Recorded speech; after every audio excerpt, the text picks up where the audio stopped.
Wrenchers. Here we are in June. Perhaps you find yourself, as I do, very, very tired. Your story as to how you arrived in this tired place may sound similar to mine, or maybe it's totally different. Here's my story. I've had several months of extra helpings of projects and deadlines on my work plate. And while I'm thankful that nothing dropped off, I am tired. Preparing and celebrating graduation, while exciting, the energy drain involved while graduating and working on graduation at DMS, even though it was several weeks ago, I am still tired.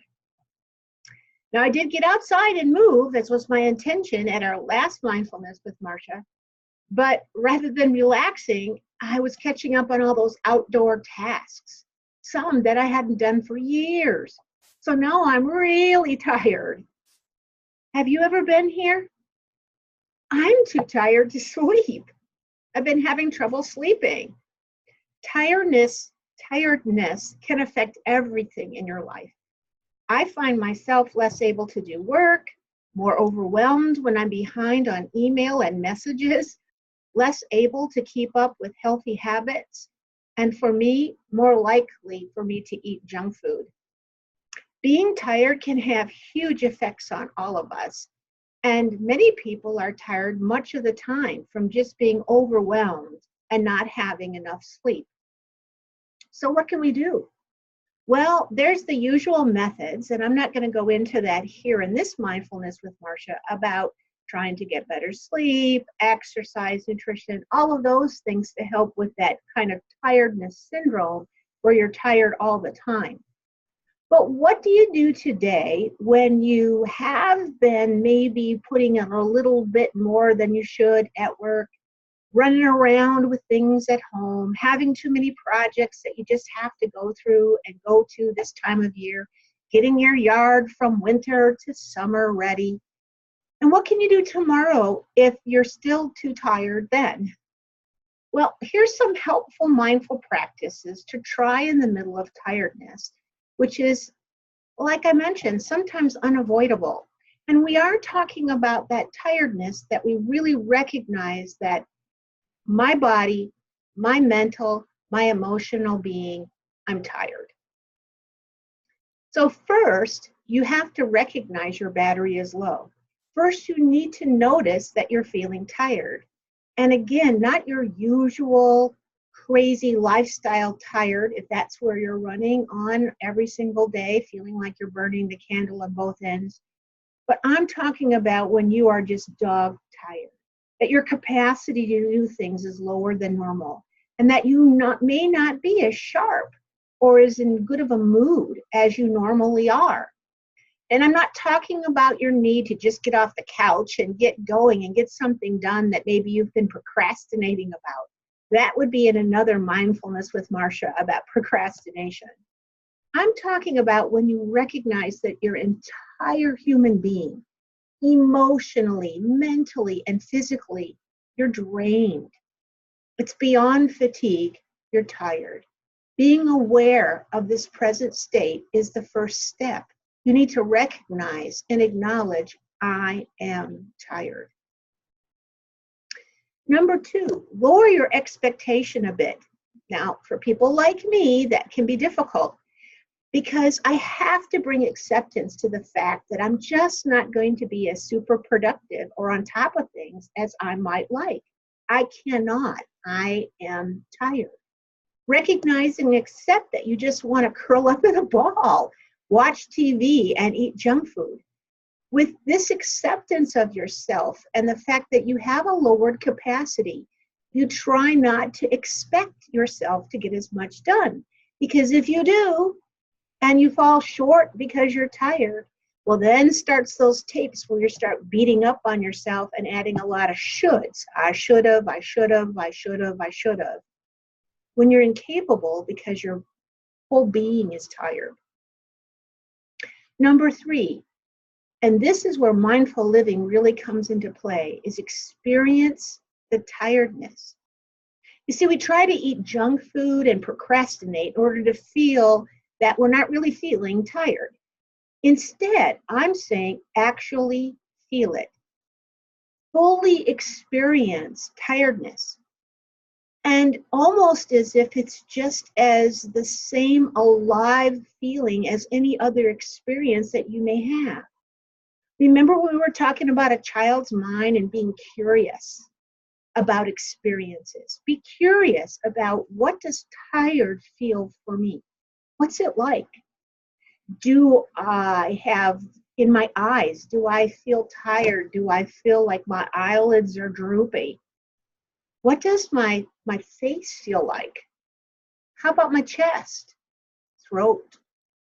Can I feel tired in my gut, my legs, my feet? Try to feel in your body as if this is a normal body experience, not something you need to get rid of. And then beside body, emotionally, how does tired feel?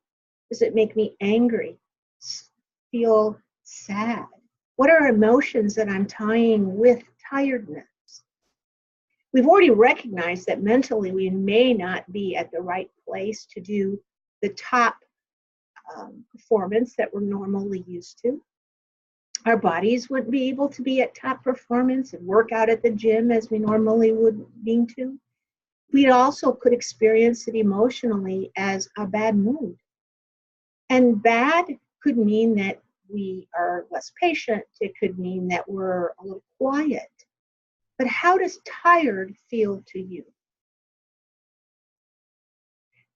Number 4. Pause works really well in number 4. Give yourself some self-compassion, some self-care here, friends. This might be so obvious or trite that you may skip this step, but I recommend that you give this a genuine shot. Pause and give yourself some love. Here's how I might do it. I would probably place my hand or hands on my heart. I'd take in a few very deep, nurturing, unrushed breaths. And I'd be recognizing that I'm feeling tired, run down. And so I can wish for my tiredness to end.